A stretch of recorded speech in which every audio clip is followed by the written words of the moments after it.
nongeye kubaha ikaze mu kiganiro Chapa Chapa. Uyu ni wa mwanya mwiza wacu wa My Test, aho turebera hamwe amafunguro agiye atandukanye, tukaganira n'abashefu bagiye batandukanye. Ubushize twaganiriye kuri salade, tumenye ukuntu bayitegura, intungamubiri zirimo n'ibindi byinshi cyane.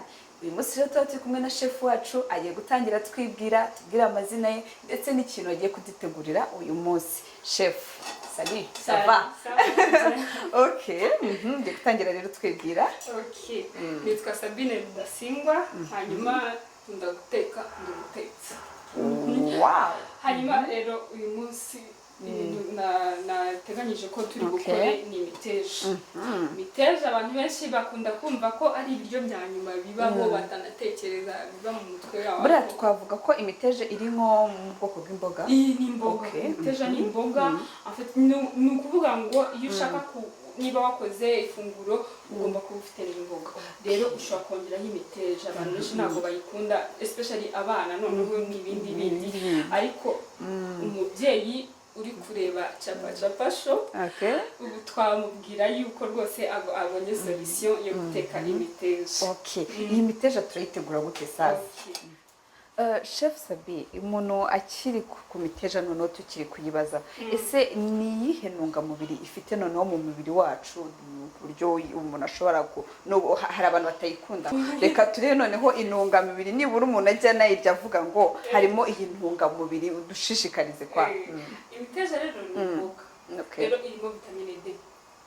Vitamine D barayikudushishikariza muri iyi minsi kubera iki corona n'ibyo ngibyo. Rero imiteja ni ingenzi cyane y'imboga. Okay, wow, duva noneho twatangira gutegura.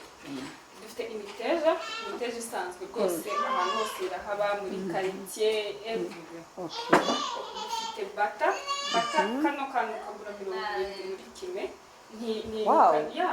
Nongere ndwe gusa. Okay.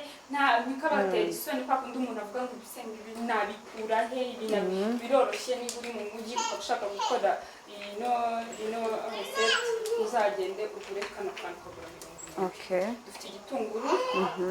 Dufite indimu. Okay. Dufite tungurusumu. Magi ebyiri ni 100. Okay. Dufite tuno tuntu twonda twagora batwita chili flakes. Okay, wadusanga hehe? Ngutu duri mu reba ahantu hose undi turahaba. Ariko aho nababwira cyane murana hano munsi ya Tedemile mu Bahinde. Okay. Baturi ahantu henshi tuno turahaba, turoroshye. Mureke twe kugira isoni zo kuvuga ngo ibirungo ntabwo tubizi, twiga ibirungo tubimenye, twige guteka neza. Ngo kitwa chili flakes. Tuba dusa n'udusenda. Dufite amavuta asanzwe umuntu akoresha. Dufite black pepper ahantu hose wakabona kano kagura 800, kano k'ubwoko aroroshye. Dufite soya sauce ahantu hose mu alimentation.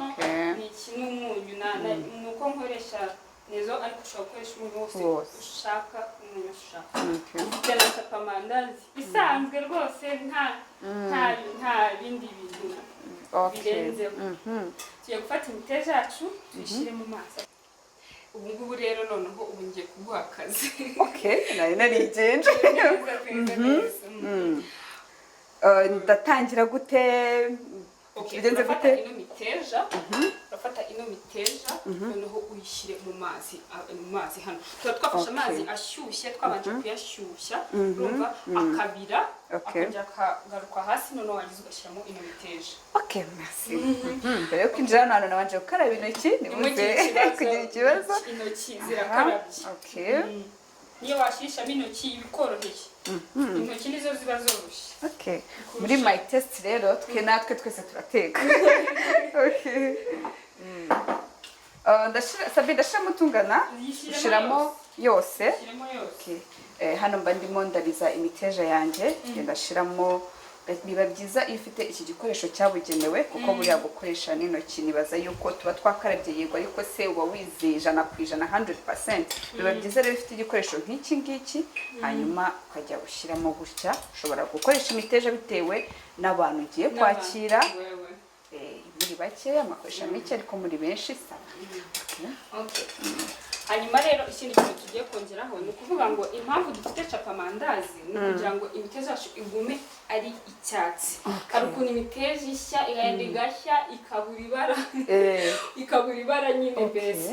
Hanyuma turashyiramo rero yo gushyiramo iyo miteja uhita ushyiramo kano gace k'amandazi. Niyo mpamvu tuba twagashyizemo. Hari ukuntu imiteja ishya cyane ikaba nabi ikata isura mbese y'uko ari uruboga. Rero niyo mpamvu dushaka gushyiramo kano kantu. Urabona ni agace k'ikiyiko, ntabwo ari agace ntabwo kuzuye, ni nk'icya kane k'ikiyiko. Akagafasha ko rya bara ryayo ikomeza risa neza. Neza rwose, rya bara rigakomeza rigasa neza. Hanyuma imiteja ntabwo uba ushaka ko ishya cyane, iyihiye cyane biba bibi, ugasanga nyine yashwanyutse n'iki byose. Hanyuma ibindi akandi kazi dukora tugiye gukata igitunguru.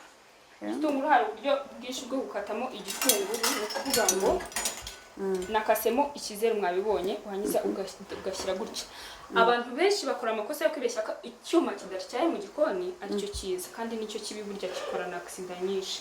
Hanyuma iki cyuma kigomba kuba gityaye. Bakata igitunguru cyanjye neza neza ku buryo mu buryo buringaniye, uburyo bwiza, n'icyuma cyiza gityaye.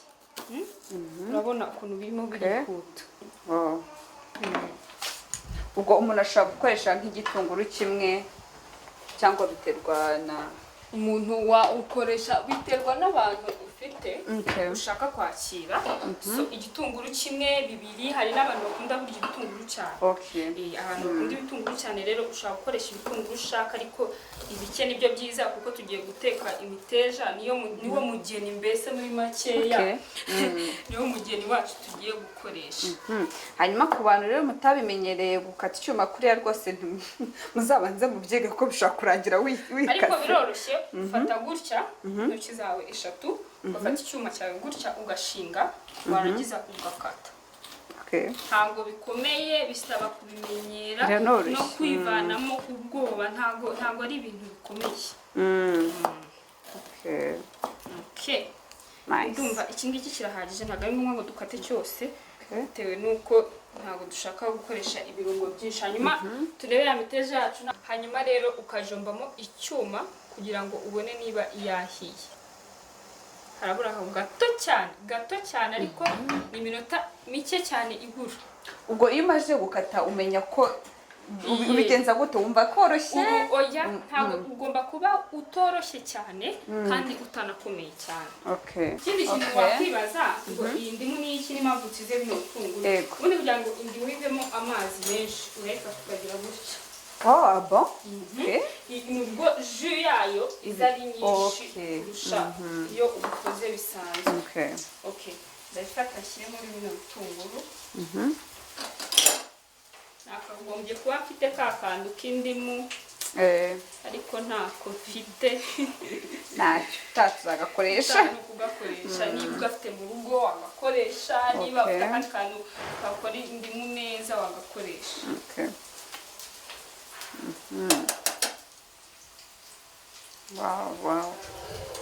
Ubwo igitunguru cya mbere cyo kiba kirimo kirashya, kamufashe. Ça sent tellement très bon. Wow. Icyo mbabwiye cyo imiteja iraza ari inyama. Wow. Neza. Abantu benshi bagira ikibazo mu cy'imboga.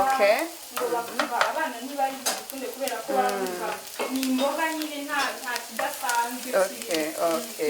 Hanyuma tugiye gukurikizaho imiteja yacu. Ya miteja yacu noneho tugiye kwishyiramo. Voilà. Chef ntabara hano uvange. Hanyuma kubera dufite ibintu birimo umunyu bitatu. Dufite soya sauce, dufite umunyu usanzwe, dufite n'amagi. Buriya bizana taste cyane. Ukora utuntu nyine duke ariko dutandukanye. Ndongeramo akamagi. Agace k'amagi. Gake cyane. Ndongeramo umunyu. Nyuma y'amagi n'umunyu ukurikira. Umunyu nk'aka ko mu kiganza gake cyane. Nongeramo na soya sauce uyu ni umuti wose wo mu gikoni abantu mukunda guteka uno mu muti wose wo mu gikoni bose rero byiza. Okay. No umuntu ukuvuga ngo ifite igira gu. igira gu. Voilà. Okay. Ugashyiramo. Okay. Hanyuma iyi murayibuka black pepper twavuze. Ego. Ushyiramo black pepper mukagira ubwoba bwo kugira ibirungo. Black pepper iba ahantu hose. Okay. Ntabwo ari urusenda kuvuga ngo ni urusenda rwongera ahubwo gu. Ushyiramo black pepper ntabwo ushaka gushyiramo nyinshi especially iyo utekeye abana ntabwo abana benshi bakunda urusenda. Nyuma ya black pepper itakurikiraho. Inyuma ya black pepper rero urana bya bitunguru twakoze. Yandimu irimo ibitunguru. Okay. Indimu ifasha iki hano? Indimu rero yongeramo nayo uburyohe noneho ikongeramo n'akantu kameze nk'umunyu ariko byose ni ibintu kugira ngo bizane uburyohe bizane taste mu biryo no vanga ku buryo ibyo bitunguru bikwira ahantu hose n'indimu ikwira ahantu hose. Shefu utaha uzaze wamayirije iby'abashefu kuko ndabona ibi ntabwo biba byoroshye gusa nk'umuntu uri kubireba live noneho rero sasa imiteja irasa neza igitunguru cyahiye neza odeur iri muri iyi cuisine ntabwo mwabyumva uburyo imeze neza cyane. I can't wait kubona ibi bintu rwose nkora na-applica my test noneho byanyabyo. Hanyuma noneho Ketia urabona ko ibi bitunguru hari ibitunguru byahiye hari n'ibitunguru bidahiye neza. Urukumva bino bitunguru biriho umunyu bituma bidahiye neza bituma iyo waruye imiteja yawe iza isa neza iza idasa icyatsi gusa ariko harimo n'akabara k'umutuku. Urumva ubundi ni byiza gukoresha igitunguru cy'umutuku atari igitunguru cy'umweru. Ibyo byiza ibara riza risa neza ukabona imiteja yawe isa neza cyane.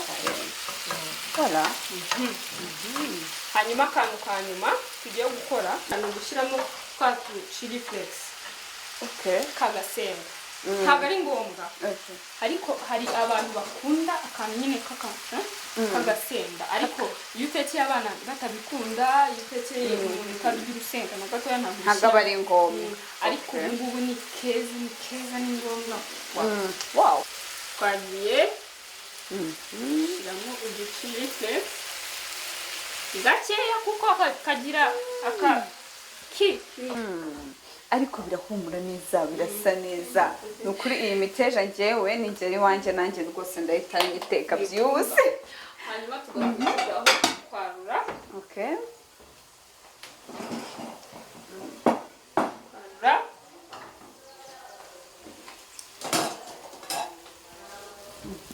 Hanyuma bino bintu murabizi cyangwa murabitinya? Ahubwo reka mve mu nzira.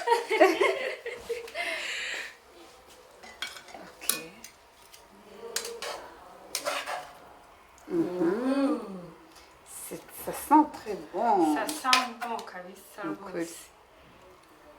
Ntabwo imiteja niba usuzuguraga imiteja sasa urabona yuko ivamo ibiryo nziza cyane. Ibiryo rwose kandi byiza bya buri muntu bya buri gihe bidahenze. Urabona bino bintu ntabwo bihenze. Ntabwo bihenze pe. Imiteja hari muri quartier batanga n'imiteja y'ijana. Okay. Hanyuma bya bitunguru ntabwo bisiga bishyira hejuru. Okay. Imiteja yacu yahiye imeze neza cyane ngira ngo murabibona ko isa neza. Ushobora kumva test utaranayirya bitewe n'ukuntu isa igitunguru kirasa neza turiya tuntu harya twitwa gute chili flakes imeze neza turi kugaragara ifite na decoration nziza by the way. Ubu ngubu igisigaye rero sabi hasigaye iki test. Uyu ni umwanya mwiza wa my test. Umwanya warutekereje byose. Noneho ngiye kubumvira kuko ushobora gusanga ukuntu Sabine yabitubwiye atari ko bimeze. Muhumure niyo mpamvu mba ndi hano kugira ngo mbumvire ese koko ya miteja iraryoshye ese ifite gu ese ntago ishaririye ese bimeze gute. Hanyuma ndaza guhita mbabwira nimugire ikibazo ndakataho gutya. Fata n'igitunguru. Okay. Ukibagirwe rwose. To test everything here. Okay. Non, ça c'est pas possible. Non.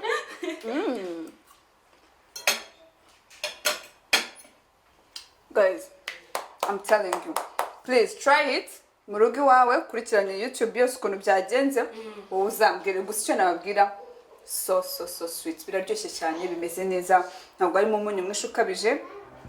Kandi n'umuteja urawurya ukumva kuri uyu muteja umeze neza, uryoshye, uburyohe ni bwinshi. Ndashaka wongere urye wumve crunchy y'uwo muteja. Urya wumve crunchy y'uyu muteja. Wumve crunchy y'uyu muteja. I'm telling you, this is so sweet. Sabib, wakoze cyane, biraryoshye, bimeze neza. I can't wait my test y'ubutaha ukuntu izaba imeze. Icyo nababwira cyo nuko byari bimeze neza, byari biryoshye cyane. Iyi yari my test. Ushobora kujya kuri YouTube ukandikaho my test, hanyuma cyangwa se ukandikaho Sabine Rudasingwa, hanyuma ukazakomeza gukurikirana ibindi biganiro byinshi cyane tuzagenda dukora byo guteka. Gusa icyo mbabwiye nuko biraryoshye. Please ntimuzibagirwe, ubutaha tuzaba turi kumwe n'ubundi kwa gatatu turebere hamwe my test. See you.